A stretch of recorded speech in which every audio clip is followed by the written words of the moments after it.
Some viewers may find the following video disturbing. Viewer discretion is advised. Johnny Adair, better known as Mad Dog Adair, was an Ulster loyalist and the former leader of the C Company of the Ulster Freedom Fighters. John was born into an Ulster Protestant loyalist family and raised in Belfast. He grew up on the Old Lodge Road, a now mostly demolished road linking the lower Shankill Road to the lower Old Park area, a site of many sectarian clashes and riots during the Troubles. Spending his teenage years on the streets fighting, he has served several prison sentences and has had attempts on his life. A past that has shaped the man I welcome onto my podcast today. Welcome to my latest edition of my podcast, Silenced. Sometimes I end up feeling sorry for myself. Sometimes I end up feeling like the world's out to get me, people are out to get me, and that I'm in a bad place. And then in future, I picked up the next guest's book and started looking into his life. And I realised I ain't been through shit in comparison. So my next guest is Johnny Mad Dog Adair. Johnny, thank you for joining me today. It's a pleasure to be here, and it's delighted to be in your company. No, thank you. I want to get into, you've lived a crazy life, Johnny. A very mad life. Well, I was born and bred in Belfast. Shortly after, when I was about 9 or 10, the Troubles broke out, which is what you would have heard of over here. Protestants and Catholics, Republicans and Loyalists, and it went on for years, for years and years and years. And it was a bloody conflict where almost 5,000 people lost their lives. Catholics, Protestants, soldiers, policemen, prison officers, until it ended almost 20 years ago when the Good Friday Agreement came about. And now, thankfully, there's peace over there. It's an uneasy peace, but it's peace. People's not being killed or no bombs are going off. How old was you, Johnny, when the Troubles broke out? When the Troubles broke out, I was about 9 or 10. So even at that age, at a young age, and that's the way Belfast was, I was involved in the street violence, because that's what it was. It was just every day, almost every day in life, you had the two communities battling with each other. Street riots. Can you remember what life was like before that 1969? Well, before that, yes, my friends were Catholics. Some of them were Catholics. We lived side by side. We were young kids, and everyone lived together over there. There was no trouble, and there was no hatred, because they all lived together. And then when the Troubles broke out in 1969, the Catholics and Protestants had to separate from the communities that they were living in, or they were forced out. Protestants forced Catholics out, and Catholics forced Protestants out. And then for thereafter, we just all lived segregated in different areas. What ignited that in 1960? What changed at that moment? It was the civil rights, where the Catholics believed that they were second-class citizens, and they believed that the Protestant loyalists dominated it. But that was not the case. But I think it was just an excuse to get what they would deem as United Ireland. Remember, we lived in Northern Ireland, which is Ulster, which is part of the United Kingdom. And that's what we were fighting for. That's what we took up arms for, to defend our union. Whereas the Republicans wanted the 6 counties, they wanted that to be all as one. So Republicans wanted a united Ireland. And how would you describe a loyalist? So for people what would the loyalists were wanting? Well, we were defending it, because we seen ourselves, we're British citizens, right? And the IRA, in my opinion, was killing and destroying everything British, i.e. they were killing Protestants, they were killing British soldiers, they were killing IUC men. So it was everything British. I mean, that's what they were killing. We were Protestants, we were British, they were trying to kill us. So we had we didn't believe that the security forces, the soldiers and the police were doing enough to prevent this from happening. So that's where the loyalist paramilitaries emerged as a defensive force. How many attacks? Was that an instant thing? So you had the IRA, and the IRA were targeting the British, they're targeting the military, they're planting bombs, they're killing soldiers. How many attacks were there before British men started forming their own paramilitaries to combat this? Was it an overnight thing? Was it not an overnight? Yes, an overnight thing. It started off with vigilante groups, where ordinary men, like people like our fathers and would have defended their own communities, and they call themselves vigilantes, where they put barricades up in their streets to prevent Catholics from coming in, because that's the way it eventually turned out. It was like mob rule. Hundreds of Catholics would come into a Protestant area and try and smash all the houses up, and vice versa. So after the vigilantes, I think they lasted for about 6 months or a year, and then born from the vigilantes became the loyalist paramilitaries, the UVF and the UDA. And then, because the IRA was already formed, and the IRA was behind all what was going on. So the men at the time, and our fathers at the time, realised that they would have to do something to face the IRA with what they're doing, and that's where the UVF and UDA was born out of. And this, for you, started when you were 9 or 10 then, 1969. Yep. How quickly, because you ended up rising through the ranks to become you're probably the most famous face of the paramilitaries. In my teenage years, it was, you were too young to join the paramilitaries, so we were engaged in street battles with Catholics. That's the way it was. The way over here, when you kids were probably going to a park and playing football and playing in the swings, we were out in the street throwing bottles and petrol bombs at the Catholics, and vice versa. And this is what we were doing at a young age. And then when we became teenagers, that's when we joined the paramilitaries, because it wasn't throwing stones in. It was, you're going to take the arms up against your enemies who's trying to destroy you and erase you. And that's when we became involved, when we were teenagers. And as a teenager, what was that like then? Living where you lived? Where did you live, Shankill Road? Yeah. You was living in Shankill as a teenager. Even for your mum and dad, I always think of people's mum and dads. I always do this because I think of what my mum and dad have gone through even with me. Yeah. So what was it like for your mum and dad growing up? You, as a young kid, if you're out in the streets, you're getting involved. Well, you see, everyone done it, so it became normal. If that was to happen in 9 days, you would go out and chastise your kid. But this was a normal reality, because it was like civil war. A battle. And this is what we all had a fear of. We had a fear of the Catholics are coming in to kill us all. Yeah. And they equally had the same fear. So in them days, your parents wouldn't have, if you were throwing stones in battles, that was a normal thing to do. Not just me and my friends, but the whole communities. It was like fight for survival. Okay. And your parents, the parents were in the middle of it too. That's the way it was. It was a dangerous, dangerous, violent place. Was you an only child, Johnny? Pardon? Was you an only child? No, I had, there was 9 of us in the family. I had 5 sisters and 1 brother. Okay, wow. Yep. But I was the only one that became involved with the paramilitaries. Okay. And why do you think that was? Well, it was because it was a defence of my country and a defence of my community. And why do you think? Why do I think? Why do you think your brothers and sisters? Oh, sorry. Because my mother and father, there was not a political bone in their body. My father was a clean living man. He never smoked, he never drank, he worked all his life, and he actually had Catholic friends. I read this. He had Catholic friends, and he would have been against all this. Okay. My mother, she would just, they weren't politically, only when it came to her doorstep, because we lived close to peace lines, and then Catholics would have come in and smashed your windows and your cars up, and obviously your mother would come out and it would be the same. She would be shouting at them. And so that'd be a regular occurrence? Would that be a regular occurrence? Even for mums, your house is coming under attack? You needed as much support as you could, because it was mob rule. It wasn't just a bunch of young lads standing at the corner having a wee rat with Catholics. There was hundreds, and I'm talking about the 70s, as soon as the Troubles just kicked off, 69, 70, 71, 72, 73.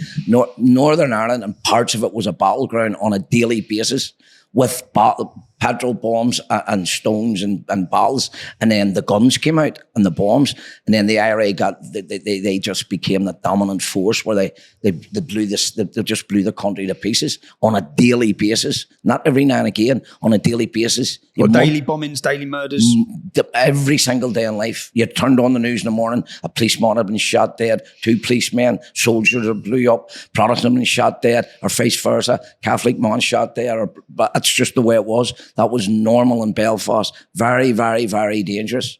And I guess when you think about it, because how is it when someone becomes so divided and it gets ingrained, I guess if it's happening daily, communities are affected daily. People you know are affected daily.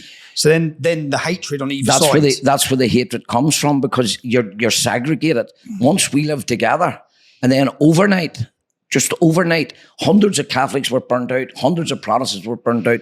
They had to go to safe Catholic areas, and we had to come to the safe Protestant areas. So you have a hatred of your enemy. They're in one section of the area, and you're in another section area, and there's peace lines and barriers that separate us. So there came a stage where we had no contact with Catholics. You would only see them on the battlefield. It's easier then to hate. The hatred was there because you knew that the Catholics, although the IRA was killing us, but we knew that the IRA could only be successful with the support of the Catholic community. So that's where our hatred came, because if the Catholic community didn't want this to happen, surely they wouldn't have supported the IRA the way they did for such a long period of time. So would you say it was a paramilitary versus paramilitary? Or would you say it was just Catholics versus Protestants? To be honest with you, I'll be brutally honest, it was Catholic against Protestant. Yeah. That's the way it was. Although the IRA and the loyalist paramilitaries would have been specific in their attacks. Like, for example, the IRA would have been specifically targeting RUC as police officers or members of the British Army. But again, everything, it was their justification. It was just to erase everything Britishness. And their justification, he's a British soldier, kill him. He's a policeman, kill him. Yeah. And the Protestants, they killed the ordinary innocent Protestants too. And sadly and regrettably, that happened. That was a two-tier approach. There was multiple massacres of innocent civilians, both Protestants and Catholics. See, it's like, so if I think of my childhood, I think of playing football, I think of growing up. But I guess everyone who grew up in these areas of Northern Ireland, their childhood is this conflict. As a child, we grew up with a fear of Catholics because these Catholics are trying to kill us. As a young kid, and when you see, and when you're involved in what was going on in the streets, they're going to kill us. So, and there will come a day they probably will kill us, and they will get their own way because we had this fear that they wanted this united Ireland, and they're going to fight and die to get it, which the war doing. And we felt we were on the receiving end of this because the security forces, they were effective, but they weren't 100% effective, where we could live safely and peacefully and get on with our everyday life, which we couldn't do. So that hatred not just came from us against the professional IRA and other Republican groupings, but against the whole entire Catholic community because they supported the Republican groupings. So, and what age was you then when you went from throwing bottles, throwing rocks, to joining a paramilitary organisation? I was about 18 years of age. And which organisation did you join? It was the Ulster Defence Association, which at the time was legal. They were legal, and they weren't outlawed, they weren't banned or subscribed until, I think it was 1991, 92. I became a member of that organisation. And then as the years went on in that organisation, in the mid-80s, then I became an active member. A member of the Ulster Freedom Fighters, which was the military wing of the Ulster Defence Association, which was legal at the time, but the Ulster Freedom Fighters were illegal. Like Sinn Féin in the IRA? Yep, exactly. So that was the military wing of the UDA that was involved in military operations against Republicans. And when you joined that, you was how old? So you went from 18 when you joined the military? I would have joined the military not shortly after I joined the ordinary UDA, because I wanted to do something more than throwing bottles and bricks. I wanted to do, because again, and it was the time, if you can remember the hunger strikers in the 1980s and the early 80s. Where 10 hunger strikers died, on 10 IRA prisoners, or Republican prisoners died on hunger strike. And every time one of them had died, the violence in the street increased, and it was frightening for the Protestant people. Because the Catholics were getting riled up. It was just mayhem. And it was frightening. And so that's where we needed to be seen to be doing something, to try and do something against the IRA. And the only way we could do that, which was more effective than throwing stones and petrol bombs, would be to take up the arm and to go take after on the IRA, to take him head on. Yep. That's what we tried to do. And I think as life went on, when we got more stronger and more experienced, I think my company in particular, which is 2nd Battalion C Company, I think we've done a very effective job against the members of Sinn Féin and the IRA. What when you say you join a paramilitary military wing, What does that involve day to day? Is it a day to day? Is it like a full-time job? Are you having meetings? Are you making plans? Are you? Well, speaking for myself, it was a full-time job. It was like a full-time job for me, 24 hours a day sometimes, because I never stopped, because I knew that the IRA don't stop. So I'm not going to have a dig at them and then go and take a break. I need to keep going after these people, keep going after them. Because if I can put, if we can put pressure on these people, they're going to start thinking that they're not getting away with what they're doing lately. They're not going to shoot soldiers and policemen and Protestants, and nobody's coming after them. When they were doing that, I was coming after them. We were going after their top men. And their when you say going after them, what do you mean? Targeting them. For executions? Bombs? Bombs, everything. Everything. What they were doing to us, we were doing back. And they didn't like that. Because here, we were going but then that must make, because obviously when they're at war with the government, they're at war with the government. They're at war with British police, they're at war with British Army. Yep. Now they're at war with the people. So anyone who's standing up, like yourself, they're going to want to finish you as well. But that came at a high price for me, because I was, at one time, the IRA's most hated person and on the top of their most wanted list. I can remember when I was a kid seeing the videos of you standing outside with crowds behind you. Yep. I can remember watching. See, the IRA, because I was effective, and they, through time, realised who I was and what I was all about, and then they believe that I'm behind all this. We need to stop this, man. And they tried multiple times to kill me. Multiple times. How many? So you, as C Company, how many when you led it? Yeah. How many men were there in it? And how many attacks C would you say? There would have been hundreds of men in C Company, but the military wing, which was more important, which was the Ulster Freedom Fighters. Okay. There would have been maybe a couple of dozen of us, but they were all, with respect to each and every one of them, they were all dedicated loyalist Ulster men, and they never ever questioned orders they gave. They were committed to that badge, and they were committed to the defence of Ulster, and they were very courageous, brave young men. Who makes the decision on what you're attacking and who you're attacking? Well, it's a collective decision. It's made up. You have the brigadier, you have the military commander, and he will sit down and with his volunteers, and they will select the target, and they'll target him, and then they'll go after him. How do you? You see, if you're in that position, how do you know who to trust in that position? Well, this is $1 million question. You don't. That must be. You don't. Must be. And I've learned that you can trust no one. Because even the IRA, many of the IRA's lead members were working for the British. All paramilitary organisations are infested with informers and rats. Yeah. And I don't mean rats in the ground. I mean human being rats who would sell their comrades for money. They keep themselves out of jail and for money. So yes, you're right that you don't know. At one time, I believed that if a man had been personally involved in pulling the trigger, I would never have suspected him of being an informer, because I didn't think that you would be allowed to work for the special branch if you took another person's life.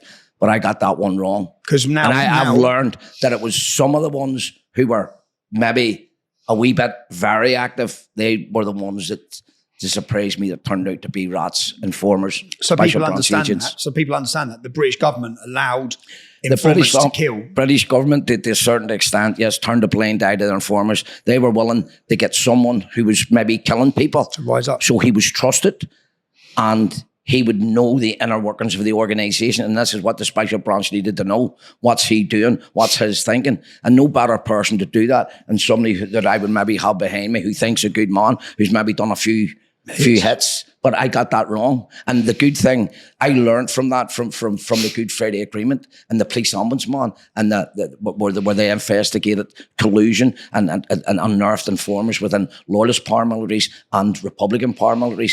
And that's the mistake I made by trusting someone who had been directly involved in a shooting.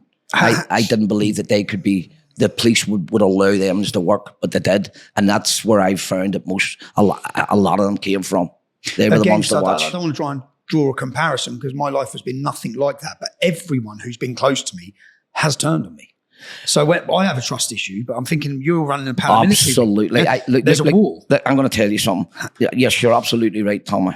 Now, I was dedicated and committed, and I loved C Company, but I hated the IRA and all things Republican.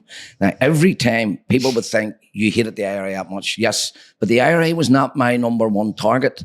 And first, on top of my agenda when I came out of my house every day was the enemy within, not the IRA. It was the enemy within. And what I mean by that, I was thinking and guessing and setting traps to, I wonder, is he working for the special branch? I wonder, is he working for MI5? Even some of my closest comrades, that's where I was. My priority was informers. And then secondly, go after the IRA, because it's the informers that's bringing you down. We know where the IRA is coming from. We know what the IRA is going to do, but you don't know what your so-called comrades is passing on information. And that's the thing, Tommy, you'll never know.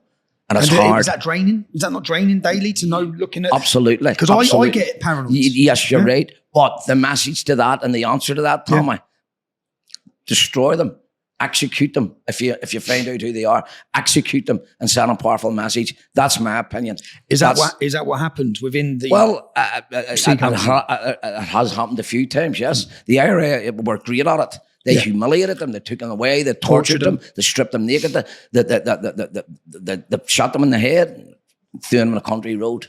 And that's what they deserve, because an informer is an informer. Is the worst thing. It's worse than cancer. Yeah. Because here you have people who are so-called your comrades and a loyalist paramilitary grouping fighting the enemy who's destroying and murdering and slaughtering our people. But yet of all, these rats are going secretly, meeting special branch, getting money and passing on information on men that's out risking their life and their freedom. Endangering those men. Yep, absolutely. So that I've a profound hatred for informers, a profound hatred for them.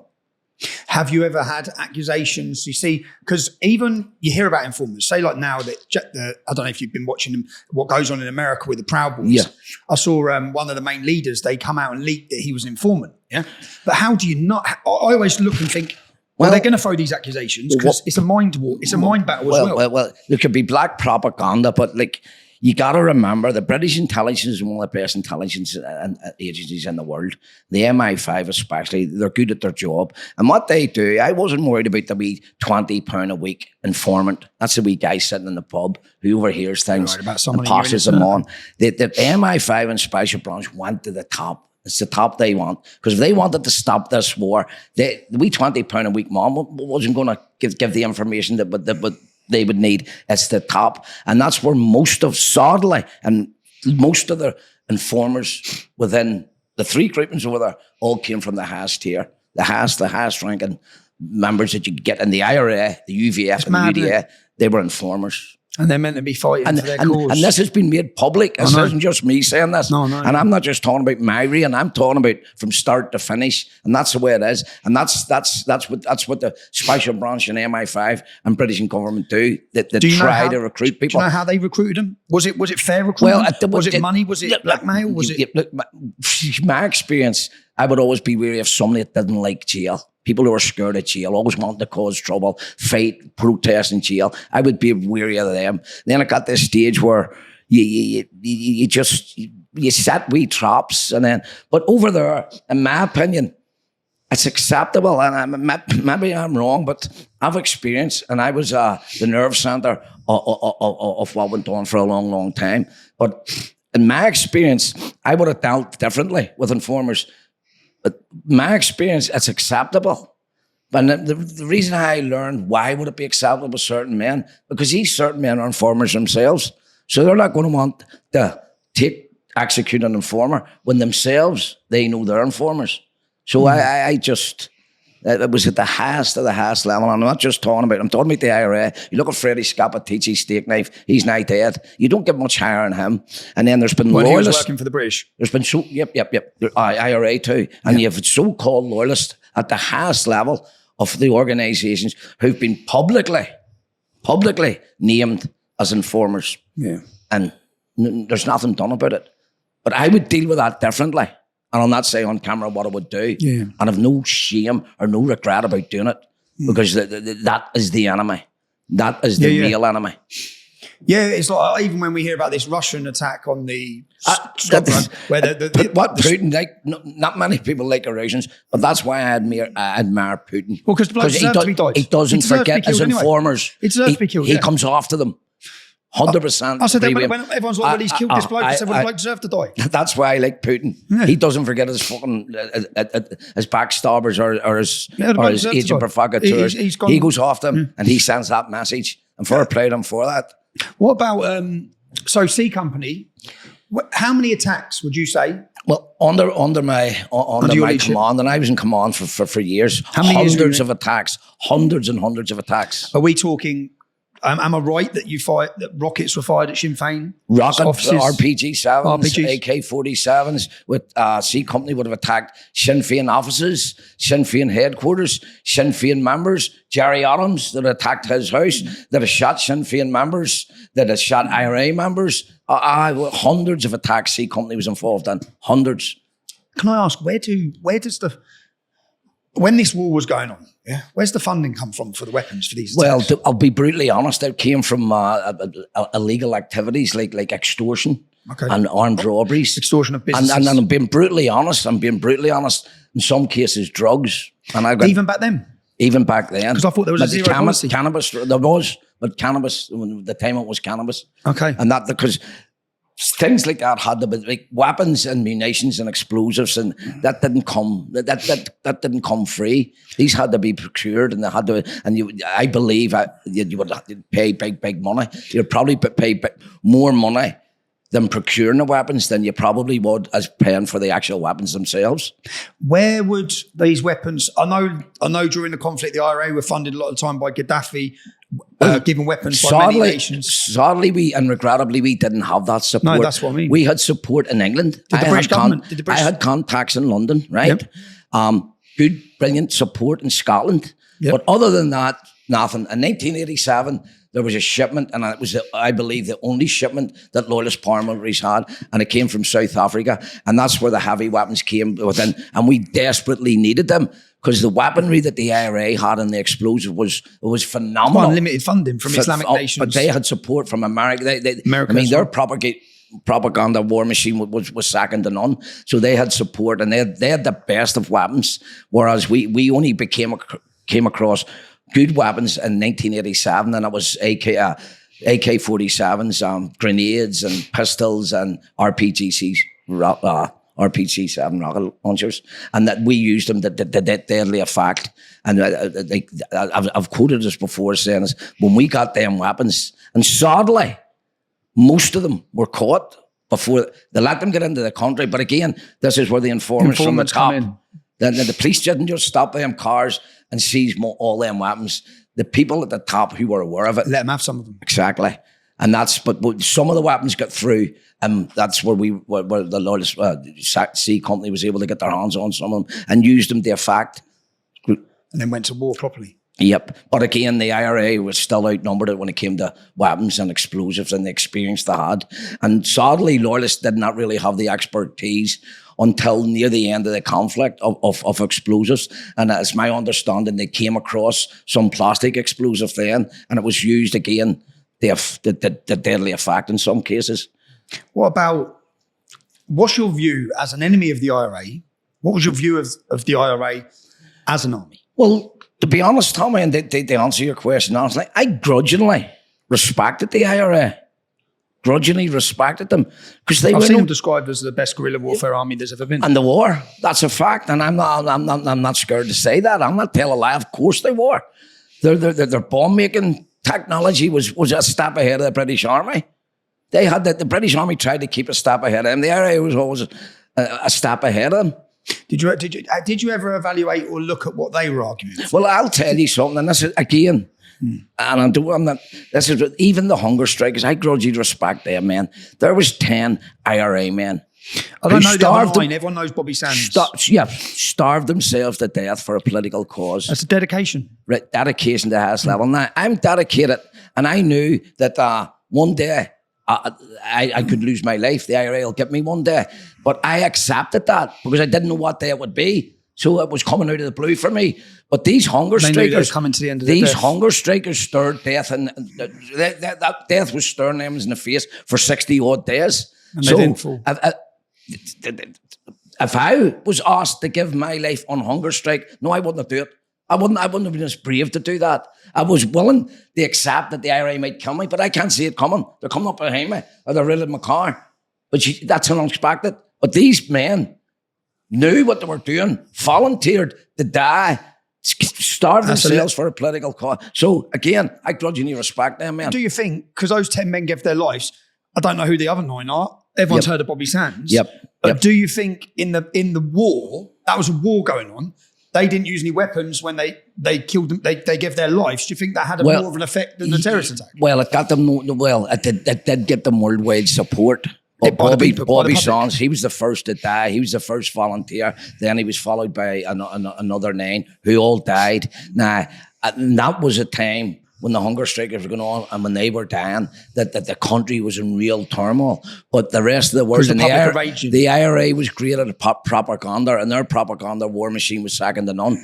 And the support they got worldwide for the British government, the way they seen it, the British government's letting these here men die. They're political prisoners, and they're letting them die one by one. The war political prisoners, we were all political prisoners, but the British government tried to criminalise us, and the IRA wasn't having it. That's why they wore the blankets. That's why they eventually starved themselves to death. But it worked both ways. But looking back on it now, you get people going, them men give their lives for nothing. But it was part of the IRA strategy, and it was, I believe, my opinion, it was well thought through. And obviously, these men volunteered to give up their lives, and I grudgingly respect them for doing it. This podcast is brought to you by Urban Scoop. Any support to carry on this work will be greatly appreciated. Please visit urbanscoop.news/support us. Thank you. Would you say you gave up your life? I know it's going to have changed since the peace process, but in the years from the moment you started your activism to the moment that you left Northern Ireland, were you free at all? Were you constantly waiting to be killed? What was it I'll like? give you an example. The peace came, right? And I was at a concert in peacetime, and I was shot in the head at the concert. And then, after that, there was several attempts on my life. That was from loyalists, right? Tell me about the concert. And then... Yeah, go on, I'll let you finish. Well, it was my first parole, and at that stage, the peace was bedding in, right? We didn't have the Good Friday Agreement exactly, but with peace, with ceasefires and all. So my wife had bought 2 tickets for UB40 concert, a band which I loved. I've loved them since I was a teenager.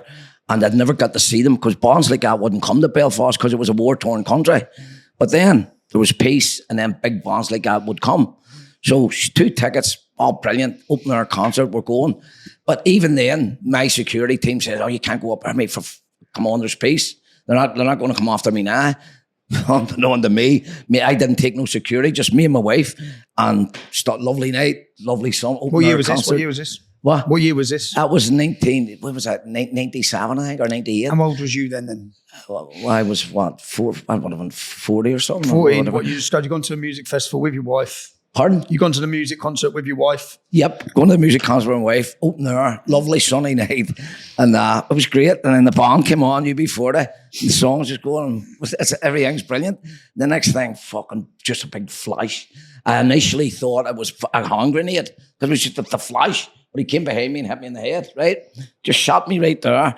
And I remember slow motion, and I believed, you see cowboy films and all, when you get shot, you stagger about and all, but I knew you're dying. But I didn't want to, I was telling myself, don't fucking fall here, because you fall, they all know you've been shot, they all know that it's Johnny Adair. Okay. Something was telling me that in that split second, don't drop. And I ended up fighting one of the ones, see, when I realised that I wasn't dead, I just turned around and it's blood everywhere, and I could see my wife in slow motion. And then I tried to run, right? And then they were attacking me. So I was fighting back with them because I realised I wasn't dead because he's still on his feet. And I was fighting like a fucking animal. He's been shot in the head. I was just fighting for survival. But I ended up, and I turned around to people who were doing security, But it turns out they were IRA men doing security.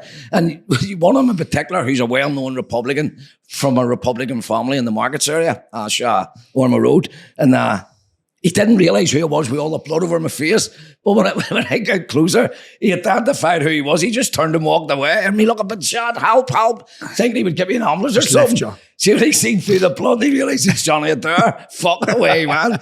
So I run. And lucky enough, there was a car was giving way. You know the way you give way at the top of the street. And it was a taxi. Well, I just opened the door, jumped in. Taxi. The man looked at me because Catholics were petrified of me. And I didn't know at the time he was a Catholic. I said, it was a Catholic taxi driver. And the reason why I knew that, because the police, when they took a statement on him, they said, Johnny, do you know who saved your life? At the time, you're not going to believe it. It was a Catholic man. I mean, fuck me. But he was a Catholic. And he drove you to the hospital? He took me, no, but we're going to the hospital. And I instructed him not to because I was still alive. You might get finished off. I believed it was the IRA had done it. And here's me. If they know that they have failed, they'll fucking crack up and they'll come to the hospital and finish me off. So we went, and then we had to go to a hospital. My security team took me to a hospital, which was in a Protestant area, nowhere near any Catholics, where it would have been harder for the IRA to come. But and that was it. So they took the bullet lodged, hit me in the head, but it was a damp round, and travelled right up and stuck there. But they operated and took it out, and that was it. I was only out in parole. You was only out on parole? Out in parole, aye. So what was your wife doing? What's your business doing at this point? Because people think they've been. Well, she was fighting with him. Me and her was fighting. Well, she her too. Like, and with respect to her, she was a brave woman. How long was you with? Are you still with? I was with her. No, not with her. And we're great friends. Okay. I've got my kids are her, and they're lovely kids. But Gina was a lovely woman. Like, and she had a real rough time. Was you with her from young? No, when we were together, I mean, because of my activities, my house was getting attacked. It was getting raided by the RUC, the British Army. I was getting taken away to interrogation centres. So was Gina. I mean, all these things, Gina lived through it, but she was a strong woman. She's a ride or die. She was credit to her, and at the same time keeping a lovely home and bringing up kids so as there would be, I mean, not try to get involved, because my kids, they're not politically involved, or there's not a political bone in their body. Is that because you didn't want them to be? Oh, I wouldn't want them to be that. But Tommy, in the areas that we come, were the areas where we came from, like the Shankill law, it was hard not for your family members, your sons and your daughters, to become involved one way or the other. Or if they don't become involved, they grew up with that hatred. Yeah. We didn't realise the hatred. Nah, it's not as bad over there now because there's peace. Catholics and Protestants get on with each other now, which is a good thing. I never came and sit in distance like, are you with a Catholic, until my licence was revoked when I got out of the Mayor's prison and was returned. The Mayor's was closed at that time, so they had to put me till an ordinary decent criminal prisoner, which was mixed Protestants and Catholics.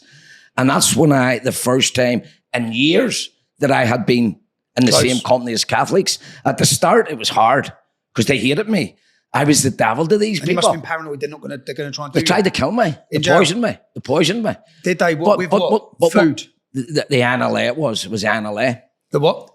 The Irish National Republican group, and Irish National. When they poisoned your food? They poisoned my protein drink, protein powder. But it's when I got into that jail, it was mixed. And they tried to isolate me, and I wouldn't. I mean, no, you revoke my license. You're putting me in the normal population. Yeah. So I went in there because I'm cocky, right? But the Catholics fucking hated me. I'll give you an example. The showers were long, and say I went and get in the shower, probably 5 Catholics and just me, and they're all talking to each other, not talking to me. They would have stayed uncomfortable. But when my personality shone through, most of the wee Catholics liked me. I went, Johnny's not this fucking He's monster. All right. He's dead on, he's funny, he's this, he's that, the other. And that was the first time that I became close enough with Catholics after all the years of conflicts. And to be honest, they were no different than me or you. They were just Catholics. And the only difference was they were Catholic and I was a Protestant. But we got on well. And even being who I was, although some of them were assaulted by the Republicans on the outside for being friendly with me. Because they were accusing them of passing me information about Republicans, which wasn't the case. Well, when did you first go to jail? I know we've just spoke about this prison, but you said you was in the maze. Right, I was in the maze and I got out under a Good Friday Agreement. The maze right? was a paramilitary jail. Paramilitary IRA jail. And British paramilitaries. Yes, but we're separated. Yep. Right. So, and then the Good Friday, the peace agreement came, and the Good Friday Agreement, part of it was the prisoners would get released early. Yep. Now, I was the only person that signed the papers to get out, so they were letting me out, but then the British government stopped me from getting out, and that's never ever happened to any prisoner. So, and I'd already signed the forms. I was getting out in 3 weeks' time. Next thing, How long was the sentence you was on at this time? I got 16 years for directing terrorism, right? And I'd done about what year was this in? What year was I this was in? 1993 or 94. Okay. So I got at about 6 years done, and then the Good Friday Agreement came. So we got released early, but they stopped my early release. And I swatted for about 3 weeks, and then they reversed the decision and let me out. And then when it did let me out, I was the first prisoner released who had my licence revoked and was called back to jail. Because they had a clause, if you get involved with paramilitary activity without being charged or being brought before a court, we can just bring you back to jail. And we all signed up to that. And I was the first one brought back. And then they let me out again, and they brought me back again. And then they isolated me for 24 solid months. So when I sorted up, 16 years I got out for 3 months, and then I got out for another couple of months. I'd done almost 12 years of my 16-year sentence. So the peace agreement didn't really do me any good. It done me worse. What was it like being in the maze? Tell me about the maze. You're in the maze. Look, once you get your freedom taken from you, that's bad. No matter what the jail's like, it's your freedom. That's what counts. You don't wake up beside your kids. You can't bath your kids at night. You can't do the things that normal parents do. But you're in jail. You don't lose that family because they come and visit you. But your comrades, you create a bond with them, which become your family. And we're all in the same block together. We all look after each other, and we have the best times. How many of you? Oh, I had 2 wings of men, maybe 60, 70 men. All your men as well? All C Company men, Okay. And we had, although it was jail, but we had the best of times because you had to look out for each other. I've heard this, parties. Parties, you name it, yes. Women. Drink, women, anything. The only thing we couldn't do was go home at night. And I mean that. So is that, and to get to that, within the prison system, to get to that. You had to be a political prisoner, and we were political prisoners, so we had control of our own. But then, did you have to intimidate the screws to do that? Did you have to send warnings outside of prison? Did you have to influence them? I'll tell you what had happened. We were in an old Georgian prison, the Crumlin Road prison, and it was a fucking hellhole. You were locked 23 hours a day, and you had loyalist one cell, Republican the next cell. It was a remand, loyalist, Republican. And every time, if you'd have seen a Republican going on a visit, you had to attack, or he would attack you. So we wanted out. It was a shambles. So I was only charged with my charges. I was only into the jail 3 days. The next thing, we took over the jail. You may have seen pictures of it. We're on the roof, and our instructions was... Are you done the protest? On the roof. On the roof of the jail, okay. We broke through and we got climbed on the roof. Yep. Somehow managed to get on the roof, but we needed out of that jail because it was a hellhole, and we needed segregation away from Republicans. So we got on the roof, and our instructions was, we'll bring it brick by brick from the fucking slates right down to the car park. And then the screws came, they cut a deal, come down, will not harm us. And they didn't assault any of us. And then 2 nights later, we agreed to go through the walls, which were 3 foot thick. And our instructions was to get segregation. Now there's a Republican next to you, and then vice versa. It keeps going like that, loyalist Republican. And the instructions is, once you get through that wall, doesn't matter how long it takes, we'll all get through it. It's kill or be killed. If you get through that wall, you kill that fucking prisoner. And then I was banging mines, right? And with the bed end. And I remember the walls just the ends. And there was 2 Republicans from the markets in the next cell to me. And they were shouting through, "I'm Mad Dog, you simple bastard." He thought in a million years you would never get through a thief. But see, after a couple of hours, that it was becoming more and more clear that I was coming through. The next thing they were yelling, "Get me out of here! Get me out of here!" So they took all the Republicans out. And then that night, the screws came in. There was me and another wee man. And they battered. A wee UVF man, a lovely wee man. And they beat the fuck clean out of us, the screws. Protestant screws, Catholic screws? Doesn't matter. The screws were mostly Protestants, but they beat the fuck out of us. They were bastards, they were. They handcuffed my back. But see, before they handcuffed me, they twisted my arm so it was was intense pressure on my muscle. And then they fucking knocked the handcuffs. And I was like at the 5 o'clock in the morning, a doctor came in and I was fucking crying. And they were, they beat the fuck out of us like. And it was the doctor, get them fucking handcuffs off him. You see when they do that, did you not want to deal with him on the outside? Oh, they were dealing with it on the outside. Okay. There was prison officers killed. You know? By But British the thing what well. happened, once we got the segregation, it was like heaven. The prison officers were eating out of your hand. They were calling you, sir. Can I do anything for you? Can I do? It was, whereas when they were in the criminal jail, they were Nazi bastards. Okay. They were really, they treated you like, fuck me. I used to have, I'm cocky, right? So I had earrings and my nibbles, two-wee sleepers. And You had what? Earrings, sleepers on my nibble piercing, right? Yeah. And there's your mom like that there, right? At their earrings out. So you take these out. So he came to that and he says, get that out. And I pretended there's me. I can't get it out. It's welded. And he said, that's all right. Next thing, there's me like that, being cocky. No, next thing is cunt with screw, with the doctor's coat and all on, the big white coat, and a big hacksaw. Here's me, oh, fuck that. The cunt was going to saw it. Hear me, nah, fucking take it. But they were bad. But once we went to the maze, it was, the screws were, it was brilliant. And so you're in the maze, you're with all your brothers in arms, your battle brothers, your comrades. And when do you hear about the peace, the Friday Agreement? Well, no, because we were in contact with our political party. Yep. They could come to the jail, and because there wouldn't have been a peace agreement without us. Because we were the people in jail. We were the men that was fighting the war. So we had to agree with whatever was going on in the talks. You were doing 16 years. Was there people doing 20, 30s? Was there people doing longer sentences than that? Oh, that's see, company. That's all. It was all heavy sentences. Okay. It was all big sentences. So was that a massive tool that the government had to negotiate the peace process? Important. It wouldn't. The agreement wouldn't have happened without the prisoners being addressed. Okay, it would never have happened. And how did it feel knowing you're getting out? Well, I wasn't selfish. I wasn't going, fuck, we're getting out here tomorrow, because I wasn't long in the jail. I was caught. I was maybe a year into all the talks. Okay, but a lot of people went for a spag till them they were wanting out overnight. And their heads were going, oh, when's it? Come on, get this deal signed. Oh, we want out. Because they knew the prisoners would have been addressed. But I knew I'm only in, so I'm not going to be selfish and say I want out right away. I'll still. And did you just want out? You know, when you've lived that life, I know like it's chaos, it's dangerous. Yeah. It must be a buzz as well. Getting out of jail? No, the life you were living. Oh, but you're leading a military wing for a man. Yeah, but the good thing is, when you were in jail, you were in with all your comrades. There was no more guns. There was no more bombs. There was no IRA men coming off you. There was no more checking onto your car. You were there with the men that you fought the war with, and they were brave men and they were courageous men. And we just had to give each other as much comfort and support as we possibly could. And we'd try to make life as easy. Because jail is hard when you have a family. I mean, and it's easy for maybe a single man. But again, he's lost his freedom. But when you've met, and most of my comrades were married men, they were young men, and they had kids and family and all. So it was hard for me trying to give them as much support and make them feel good. Because it's hard, and jail's hard. And that's the price we paid to be in the paramilitaries. You get either, eventually, if you get caught, you go to jail, or worst case scenario, you could be shot fucking dead. I read that someone got shot dead in the prison.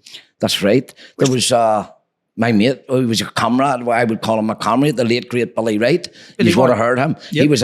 He was a one-time UVF leader, and then they expelled him, which was totally wrong. And he formed his own group called the Loyalist Volunteer Force. Okay. And he was like myself. What I was in Belfast, he was that in the country. He came from Portadown. Okay. And he was one of the most active units of the UVF going. He was UVF at the time. And then they became the LVF. And Billy, like myself, the IRA had tried to kill him multiple times. The security forces harassed him day and daily.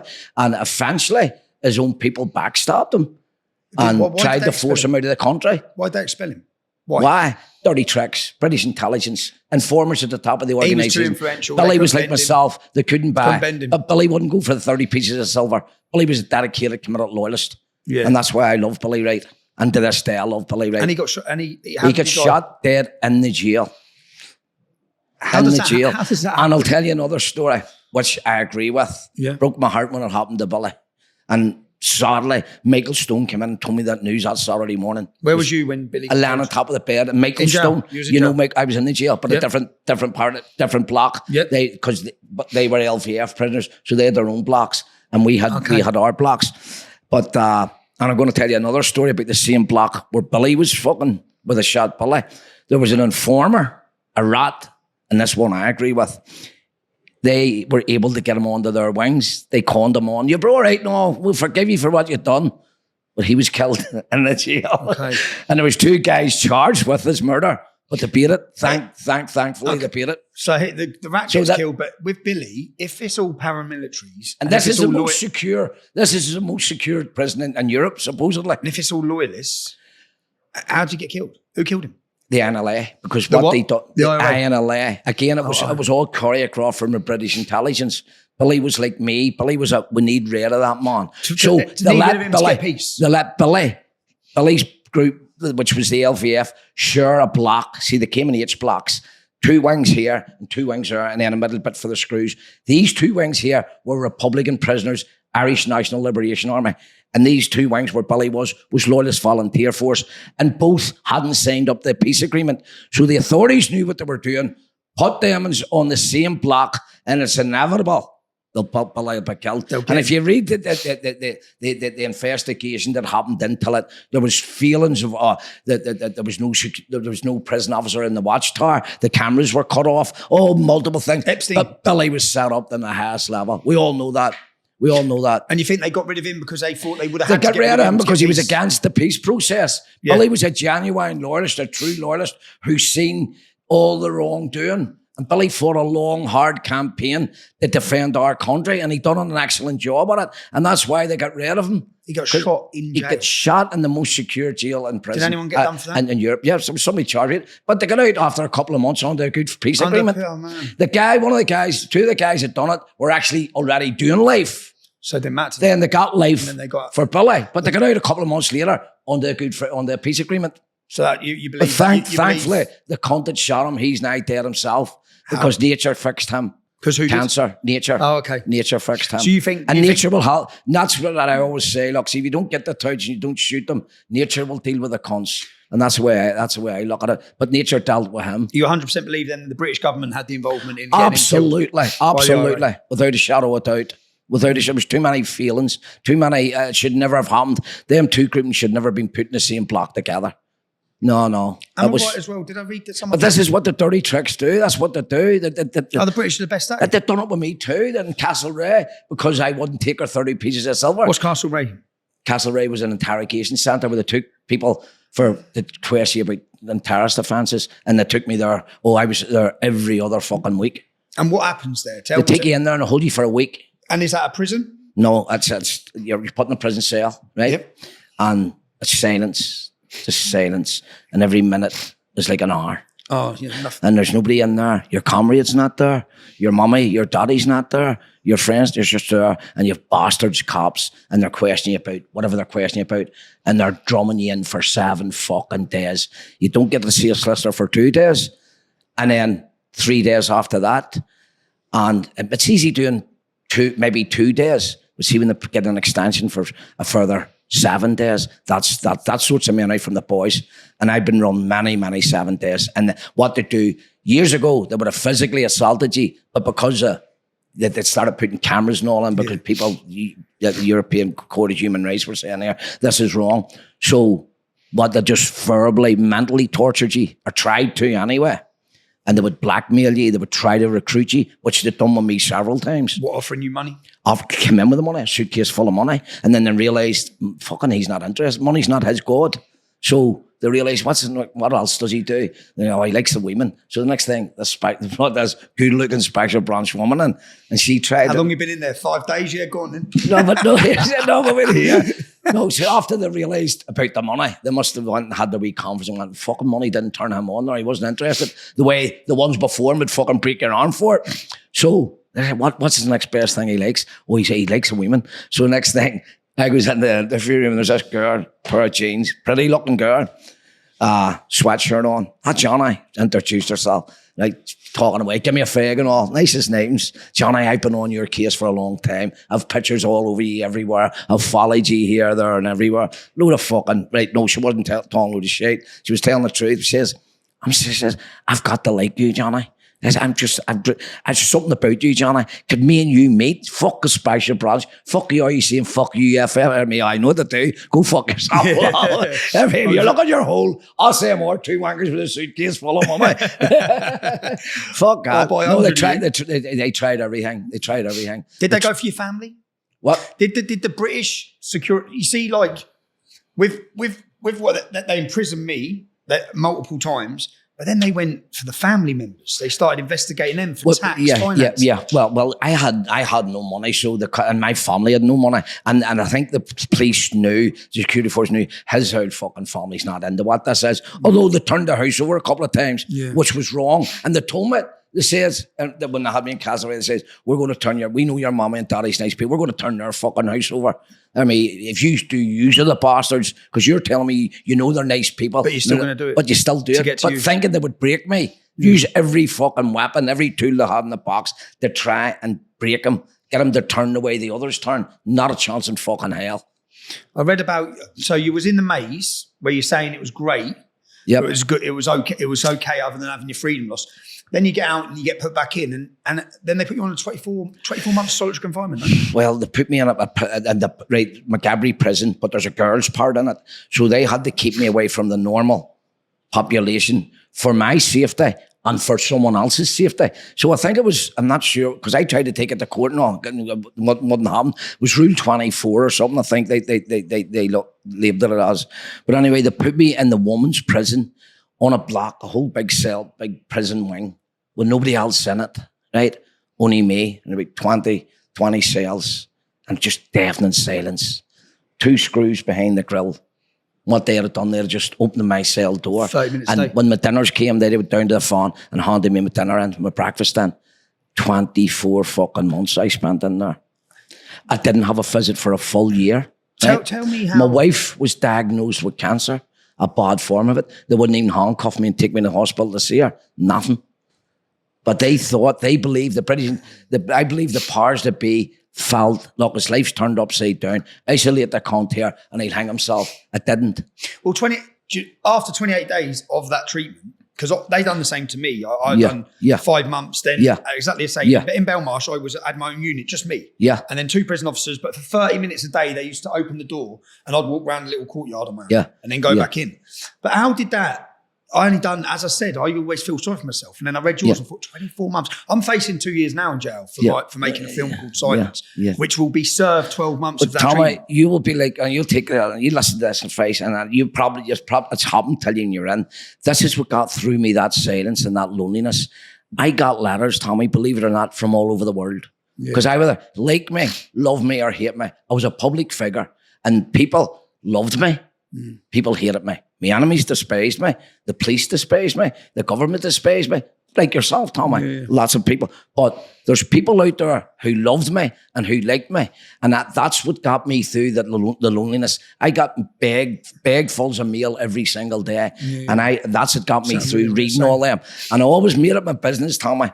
If I got letters from, no matter who it was, an old woman or a young wee fucking teenager girl or a wee young kid or 9 or 10-year-old, I knew if they could spend an hour of their life to sit down and pen a letter to Johnny Adair, who they don't even know, I owe them to return the letter. And I always replied to every single letter, except the hate mail. Got a couple of hate mail ones, like. Did you? Yeah, but Tommy, I got the Quran. I hope you don't get the jail, but if you do, you'll be like me. That's what I done last time. You'll get more letters than I got. read the mail. Just sat there reading mail. You'll just read the mail and that gets you through it. Because it's good. Because you know that there's somebody thinking about you. You're not alone, Tommy. You might be isolated down there, which you will be physically.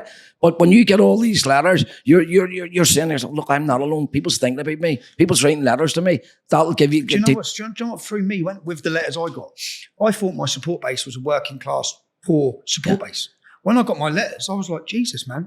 Most of these are very educated. Most of these are Tommy, you're absolutely right. Teachers. You're absolutely right, because I can relate that. Even me, Yeah. I just see me getting letters from police inspectors Yeah, who that's were, it. Johnny, please, trying to talk sense. And letters from all, I remember getting a wee old age parent sent me a letter with £5 in it. That melted my heart.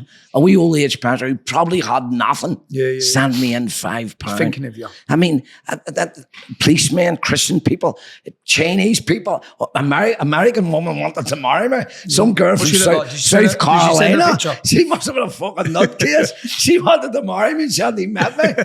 South Carolina, me fuck. But I replied to every single one of them letters I got. And that's what you do, Tommy, and that, because you'll get fucking... When you got out after 24 months, so this is the thing for me, because it affected me. I've read you, like when you come out after 24 months of sitting in a room talking to no one, do you know the silence thing? Yeah. I remember then once I'd spent a week, then when I was speaking, I'm thinking, I haven't spoke for a week. Yeah, I know. I know. I haven't had a conversation. Well, Tommy, see in my case, see what the screws done. So I was complaining. I mean, like, so what the bastards done. Again, not the screws. I don't blame the screws, but the authorities. See, they expected me to hang myself. Yeah. I didn't do it because there was a friend of mine's prior to that in the same place hung himself in that jail. God rest his cotton socks. So what the cunts done when I was complaining, I mean, look, what are you fucking trying to do to me here? I says, look, I asked for a punch bag. Declined it. Nah, I mean, give me a skipping rope. No, you'll hang yourself. Everything I was asking for, they wouldn't give me it. So they got a table tennis thing. No, table tennis. But I was out in the canteen. He said, look, we'll be able to get you your cell and get you in the canteen. There's nobody in the canteen. But we'll get you a table tennis. Who the fuck's going to play with me? Who's going to play with me? They give you a table tennis on your own. Stand there like a hitter. And then they'll probably get the doctors that say, oh, his fucking head's away. Section him off. Table tennis with nobody to play. But that was them was playing main games. These bastards. But it never worked. I hope not. But that's the way it was. While all this is going on, you've said you had a missus. How many children? I have 3 girls, 2 girls and a boy. I lost one of my son, 2 boys. I've one boy now, and I've lost my son some years ago to fucking drugs. That was a sad time in my life too. He lived in Scotland with me. He came to Scotland and lived with me. When you left, how old was your son? He was 33 now. He would have been obviously 4 or 5 years ago. He's just late 20s. He died with heroin. He was in jail. And a good-looking big lad, a fit big lad, and just Scotland. Did he get on the heroin in jail? Well, no, he came out, apparently he came out and he took it, and it was too hot, must have been too strong or something. And he just, I don't fucking know, but it's Scotland, that's horrible for that heavy drugs. But probably Belfast is like that now, the stories I hear. But at the time, Scotland, then you'd always think you can afford that because we were against all that. But if you're in the wrong place, 5 years ago, you're wrong. When you're in the wrong crowd, obviously curiosity killed the cat. They'll fucking try it, and that's what he done. That took his fucking life. Sorry. No. So he, when you come out of jail, you come out of jail in Northern Ireland. I want to get back onto your son. When you moved straight to Scotland. No, you moved to Bolton. Yep. Why? No, I'll tell you what happened. When I was in jail in Northern Ireland. Yes, we were in jail. My wife was living in Bolton. So see, when I got out of jail, the cunts took me to the cell at 5 o'clock in the morning. Right? Took me to the army place with a big helicopter. Put me in a helicopter and flew me to fucking Manchester. The peace agreement's happened. Peace agreement's great, but won't let me back. But you're getting out of jail because they think I'm coming out with like an angry monster to go after the people that done what they done to my people. I mean, my own comrades. When you say it was a feud, it's because it was a loyalist feud. So they flew me in a helicopter to Manchester. They brought me to the police station in Horwich. Obviously, the special branch came in, read me the Red Act. Right, Mr. Adair, you're living here now, blah, blah, blah. You're not allowed to go back to Belfast. But more importantly, you're not allowed to go near Company C. That's what they called it. Not C, Company C. I says, no problem, officer. Yes, no problem. Fucking next day, I was in fucking Belfast at one of the fucking instigators' doors, robbing his door at 8 o'clock in the morning. Come out, you cardly bastard, He wouldn't come out. I caught it in camera. When you say one of the instigators, what was the internal feud? One of the rats that backstabbed me. When you was in jail? When I was in jail. You're in jail, yes. And on the outside... And this rat, I hate to say it, he was one of my best mates. But like the rat he is, he's got his up and coming too. Nature's dealing with him too. But this rat, and I knew what I was going to do. I'll start at the fucking top and I'll chip my way down with these cunts because I knew them. They're cowardly bastards, each and every one of them. I knew. Why do you think they turned on you? Because, look, I've no doubt in my mind that the British intelligence had their fingerprints all over this. But for to make it work, they had to use some of their senior informants. And because it doesn't make sense to me why some of my closest friends, and I'm genuinely closest friends, turned on me for no reason at all. We never had an agreement, a disagreement. We never had a fallout. We never had a different opinion. We were all on the same page. Were you too famous and too influential? No, I was the British, and I was too active. Well, that's what I mean. I was among the British, the special branch in MI5. No, see if something happens to Protestant people. Make no mistake, this man will not fucking go to a pub and get drunk and talk about doing something. This cunt will be doing something within ours. And that's what they knew. They knew you need to cut the head of the chicken. And you cut the head of the snake, cut the head of the snake, and the rest is going. So tell me, because I read other things saying that you were leading C Company and you wanted to lead all of them. That's a load of bollocks. I had no, look, listen, I was a UDA man, right? Of course I was. Other brigades, I had a great relationship with most brigades. But then again, you got to remember, there's informers within, and these informers was working against me, against other brigades. And I could honestly say, my hand on my heart, when these certain informers weren't around, I had a great relationship with other brigades. Every brigade, until these informers came back on the fold and then started putting the mix in. There's no way I wanted to take over. I was one of the most powerful figures in that organisation. So why would I want to take over another area who were not active or who were, do you know what I mean? That made no sense. Look, I'm going to say something. The UDA as a whole, 80% or 85% of all UFF operations came from Lower Shankill C Company. And I'm talking about the whole province. 85%. So that lets you know that's out of 6 brigades. And you must have high active that C Company were. And massive influence. You must have carried an influence amongst all the others. Absolutely. And that's why we were so successful. Because people, I give the men that respect, and in return, I give them that. And I treated them like my own fucking family. And you get rewarded for that. People will love you. And that's why C Company was so successful. And that's why there were so many young people who wanted to be part of it, because they knew this leader's for real. He's not an armchair general. He puts our interests first, and he hates Republicans, and he's fucking showing them that. And people wanted, good loyalist Protestant people, UDA men wanted to be part of that. And that's why fucking C Company was the strongest. And how do you feel then, with what you've gone through, with the leader you was? There's not many men who can lead the way you led. Yeah. To rise up the way you rose up and to carry the weight of that. Yep. How do you feel the level of betrayal to then sort of people try and force you out of the Well, I know. Look, listen, the organisations don't run the organisation. And I'm talking about all organisations. It's the powers to be. It's the powers to be who's run it. And they decide what happens and when it happens. And see, I've served my purpose over there. I was there. Maybe this was meant to be. There's no conflict now, and I'm glad. And I'm not glad that there's peace for our fucking grandchildren and their children in years to come. But when I was there was a conflict, and I was central to that within our organisation. I was the nerve centre of UFF operations. Now, there's no more war over there, so there's no need for me. So maybe this was all done for a reason. And in life, I always believe in what's for you will not go by you. And sadly, there's better men than me. We just mentioned one of them a couple of minutes ago, the late, great Billy Wright. There's better men than me, like UVF men, great UVF leaders, and UDA men and LVF men who are 6 foot under, who never lived to see it. I've survived it. And I've come out in the other end. I've done my jail. And more importantly, I can put my head in my pillow at night and never fucking never took the 30 pieces of silver from the British intelligence to betray my men. I could put my head in my pillow at night and sleep safely. And knowing that I've served my purpose, there's no need for me over there now. Do I go to Belfast? Yes, I do go over. Do I wave a red flag when I go over? No, I don't. But I'm just glad and I'm grateful that there's peace over there. What reception do you get when you go out? Anywhere? Just If you're in Scotland, I've got a good reception, a lot of respect, because they're true, genuine loyalist people, and they see me as a loyalist hero and a loyalist legend. Yeah. I can't help that. No, I get all this fucking photos taken, and yes, I like that, because it proves to me that less people appreciate what I had done, and they're not like the backstabbers who put the boot in. But these backstabbers were working to a different agenda. There's no doubt about that. So yes, I find it quite. You must feel. Do you feel insulted by it?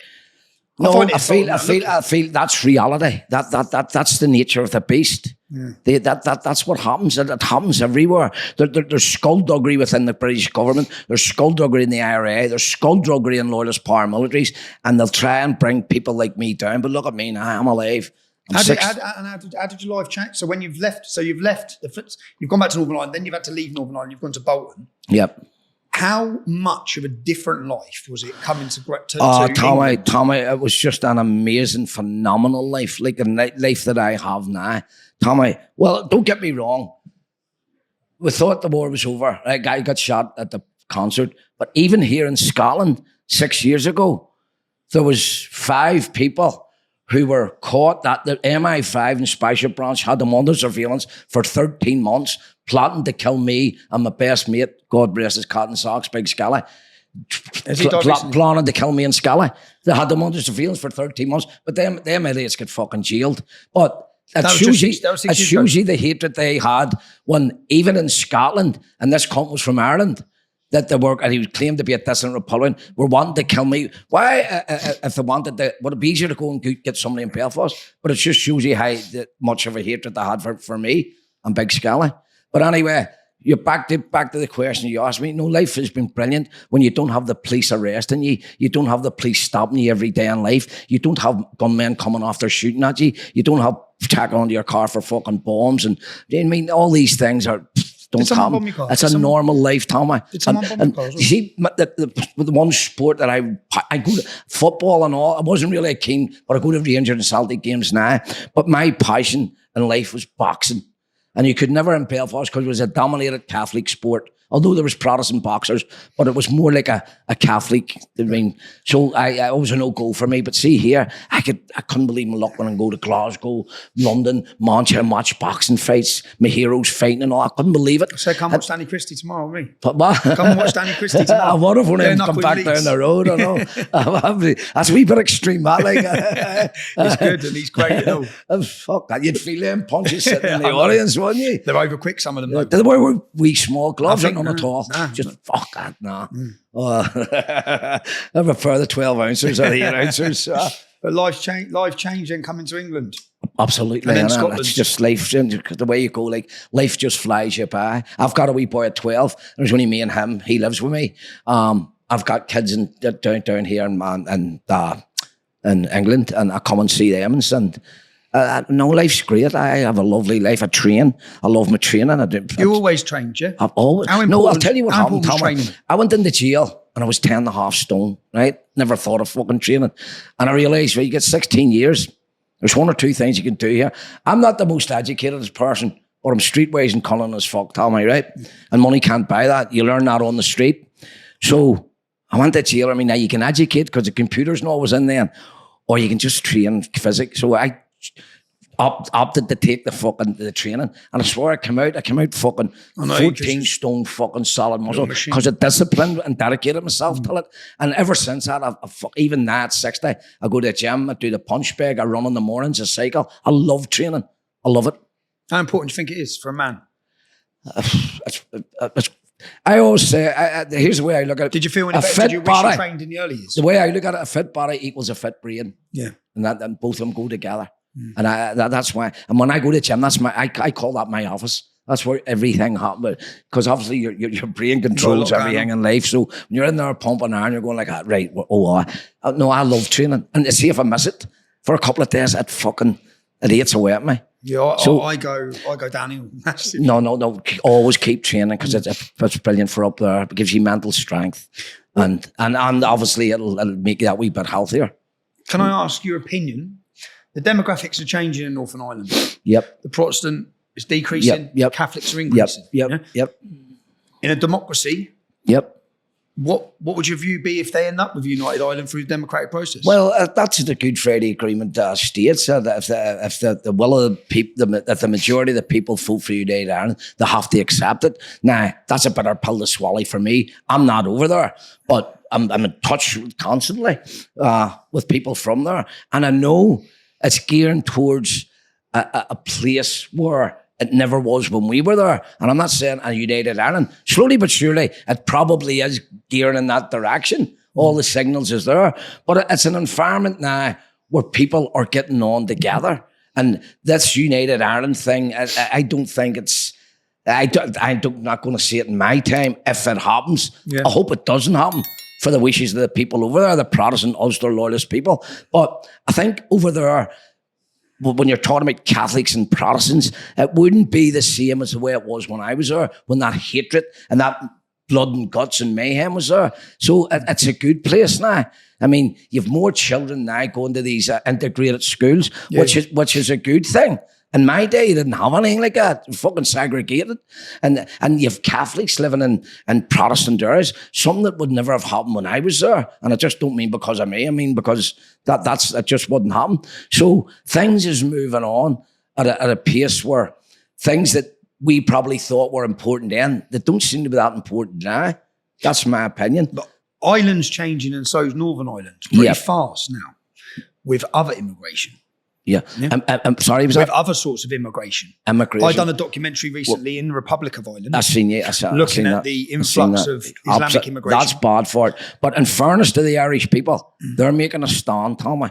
They are making a stand. They're coming on the street and they're voicing it. But in my opinion, right throughout the United Kingdom, and Northern Ireland's part of it too, because they're suffering too, it's got out of hand, and the damage is done, Tommy. It's not, it can't, I don't believe it can be fixed. It could have been addressed maybe 10 years ago, but it's getting worse. When I look at, because I always heard growing up in Luton is an Irish Catholic town. Yeah. I always heard about the IRA. And when we looked at what happened in Luton, everyone said it would never happen in Ireland. The Republican Army had never let it happen in Ireland. And then I went to Ireland. And I see women getting raped daily by migrants who are being brought in and busting with the help of Sinn Féin. Sinn Féin are partly to open borders but I'll tell you not why, nationalists. and on both sides, because it's all to do with money. Government will be paying them political parties like Sinn Féin or loyalists. Look, listen, see them migrants, we're going to let them live in that array. If you leave them alone, there's so many £1 million. Yeah, which is what's happening. Because see in the Shankill, where I came from, there's fucking street loads of them. That would never have happened. Nah, nothing happens. And I think some of them stepped out of line. I think they were even involved in a rape. Nah, the paramilitary's run the show and there's fuck all done about that. So that tells me the fucking money was... Because I keep... See, it's all community government funding, and they're paying them, and they're banning them away from violence. So when it comes to the migrants, I've no doubt in my mind that they have both the organisations have been paid a lot of money to turn a blind eye and let them live a peaceful life in your community. Because during the Troubles, they wouldn't have been fucking there. Were there ever cases of Catholic men raping Protestant women? No. Or Protestant men? No, so women weren't targeted. No. So I look at what's happening That was a rarity in Belfast. But in recent times, less than a year ago, I'm sure that there was a rape. And see, to be honest, I think it was a man who was raped. It was an 80-year-old man. And the paramilitary stepped in to say, leave it. Well, they probably took money off and says, look, do it again and give me more money. Fucking bastards. With everything you experienced in Northern Ireland and now where we're at in the UK and Britain, what can Britain do to stop the sectarian violence that you've seen? You've spoke about what it was like. Tommy, that's a valid question now, because you see what I could see in the foreseeable future. What happened to us over there, like a conflict, but it was only going to end up over here with a conflict with the British people and the foreign people, and that's the way it is. Look what's happening, and sadly, the numbers they have is phenomenal.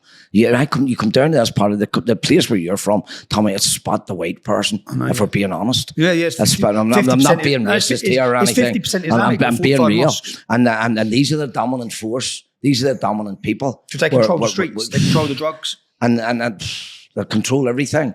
And the people like yourself and the Britain First who try to voice, they're trodled on. The government's against them and everybody's against them. But Tommy, the answer to your question, I think it can't be prevented now. It can only get worse. Because what's happened now and what is happening on a daily basis, you have illegal immigrants coming in, and these people are coming in from countries where they don't know the value of life. They don't know the value of life. They wouldn't think twice and walking up and raping an old age pensioner, cutting their throat and walking away. Well, they do. They're doing it. They're doing it. You're right. The agreement. Look what they're doing. What the place where you come from. What they've done with all them wee kids. Yeah. And then if somebody like you speaks out, you're fucking jailed. So and they're scared to play it in case they play the race card. Oh, this is racist. Fucking terrible. And I was pleased and glad to see yourself and the hundreds and thousands of fucking the British people going up to the Cenotaph last week in London. Because see, for weeks it's been fucking all them other people fucking supporting fucking and then they done it the next day anyway. The Palestinians. But I was glad because I knew, look, we've lost it. We have lost it.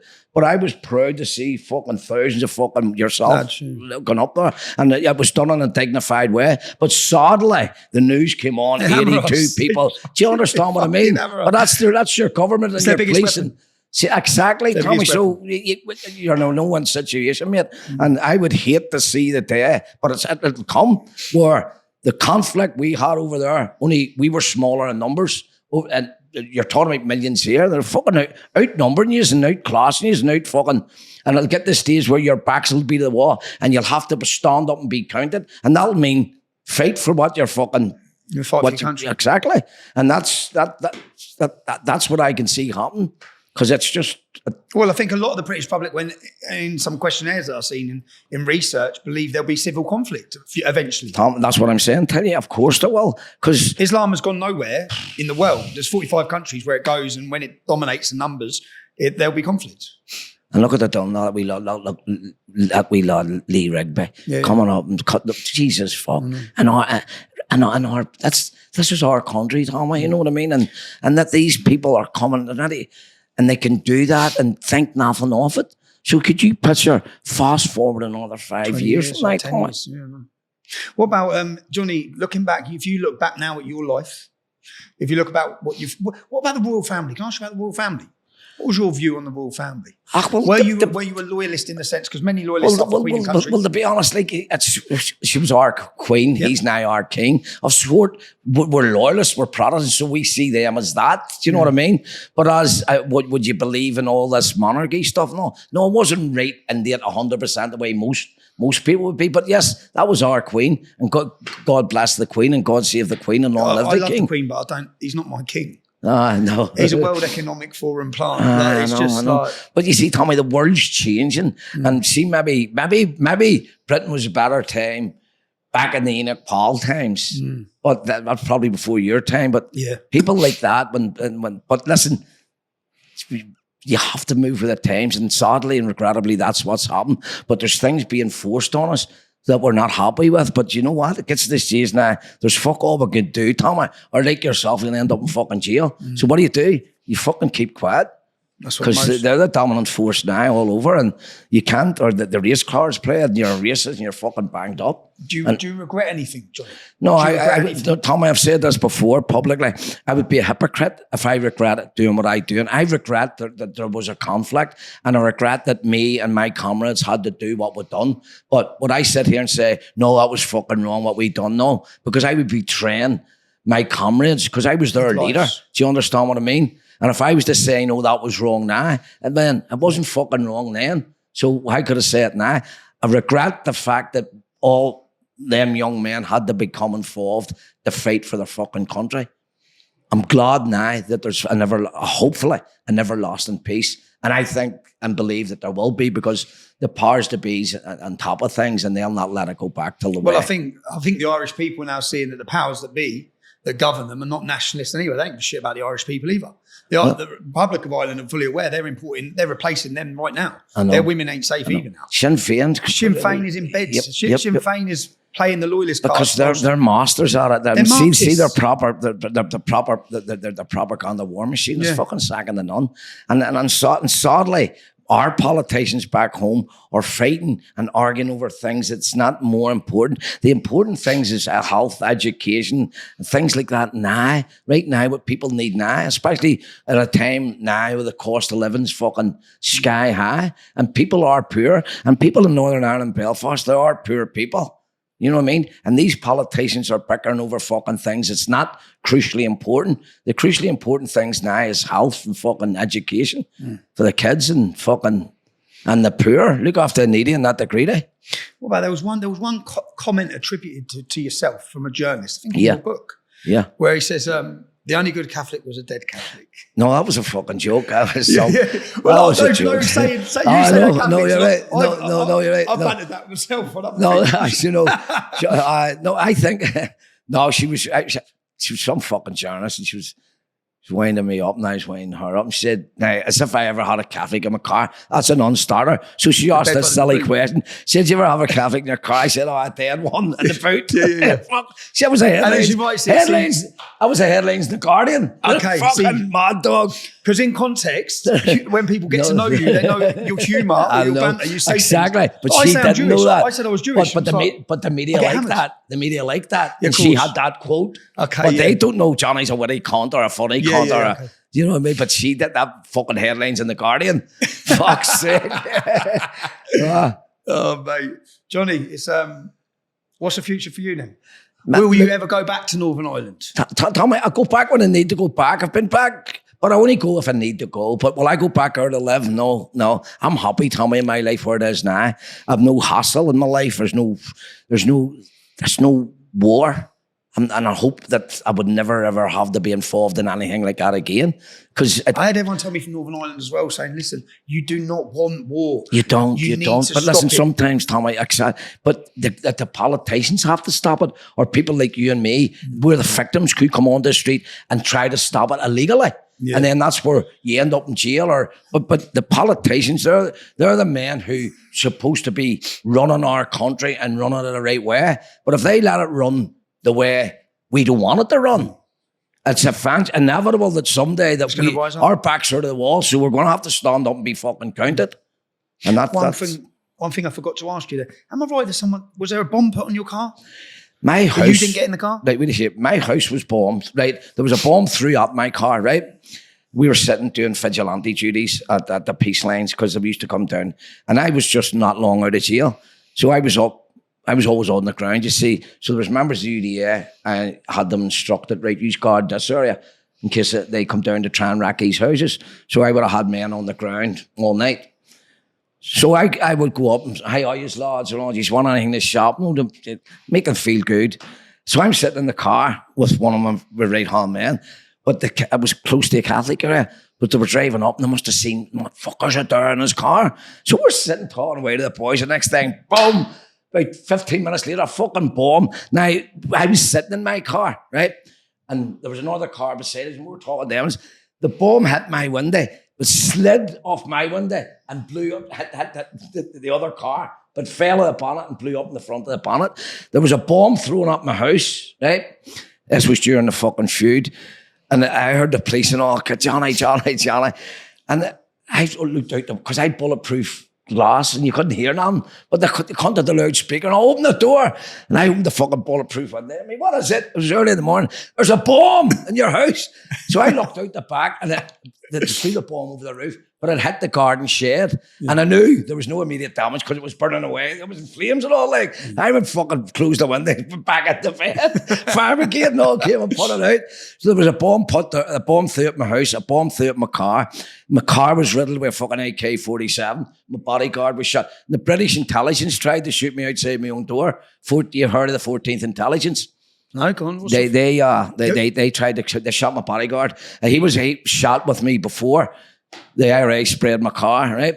And he got out and run and hit him in the leg with an AK round. They just grazed me in the side. And then shortly after that, an undercover soldier he lured me out of my house and he tried to shoot me. And again, my bodyguard was with me and he got shot 3 times that day. What, he took the bullets? He had a brass chub cane in his leather jacket pocket, right?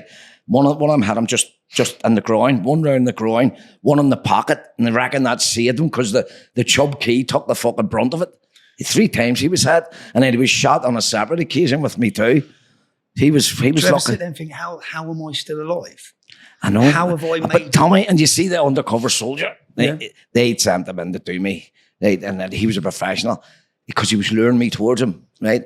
But he wouldn't, and I was shouting at him because what the fuck are you at, mate? But he just kept walking. He wouldn't speak because he was English, Tommy. And he knew if he spoke an Irish English accent, he's undercover, he's a soldier, you know.